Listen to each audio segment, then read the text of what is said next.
Hi good afternoon எல்லோரும் எப்படி இருக்கீங்க? இன்றைக்கி நம்ம பார்க்க போகிற ப்ராப்பர்ட்டி பார்த்திங்கன்னா ஒரு பேங்க் ஆக்ஷன் ப்ராப்பர்ட்டியை பற்றி தாங்க பார்க்க போகிறோம்.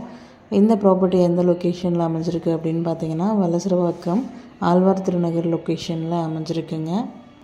இது வந்து பார்த்திங்கன்னா ஒரு ரெசிடென்ஷியல் அப்பார்ட்மெண்ட்டில் ஒரு ஃப்ளாட் வந்து நமக்கு சேலுக்கு வந்திருக்கு.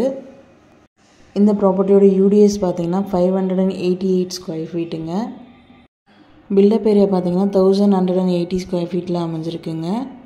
ப்ராப்பர்ட்டி வந்து பார்த்திங்கன்னா 3rd ஃப்ளோரில் அமைஞ்சிருக்கு. 2 bedroom flat, lift available, car parking available. ப்ராப்பர்ட்டியோட பொசிஷன் பார்த்திங்கன்னா வேக்கன்ட் பொசிஷனுங்க. ஸோ கீ இமீடியட்டாக ஹேண்ட் ஓவர் பண்ணிவிடுவாங்க. இந்த ப்ராப்பர்ட்டியோட ரிசர்வ் ப்ரைஸ் பார்த்திங்கன்னா 1,52,00,000ங்க. இந்த ப்ராப்பர்ட்டியோட EMD டேட் பார்த்திங்கன்னா 20 அக்டோபர் 2024. ஆக்ஷன் டேட் பார்த்திங்கன்னா 23 அக்டோபர் 2024. இந்த ப்ராப்பர்ட்டி பற்றி மேலும் டீட்டெயில்ஸ் தெரிஞ்சுக்கணும் அப்படின்னா 9952519049க்கு கால் பண்ணுங்கள், வாட்ஸ்அப் பண்ணுங்கள், யூடியூப்பில் கமெண்ட் பண்ணுங்கள். நம்ம சேனலோட அடுத்த ப்ராப்பர்ட்டி உங்களுக்கானதாகவும் அமையலாம். ஸோ வீடியோஸை மிஸ் பண்ணாமல் பாருங்கள். உங்களோட ப்ராப்பர்ட்டிஸ் ஏதாச்சும் சேல் பண்ணணுன்னாலுமே ஸ்க்ரீனில் தெரிகிற நம்பருக்கு கால் ஆர் வாட்ஸ்அப் பண்ணுங்கள். Thank you so much friends.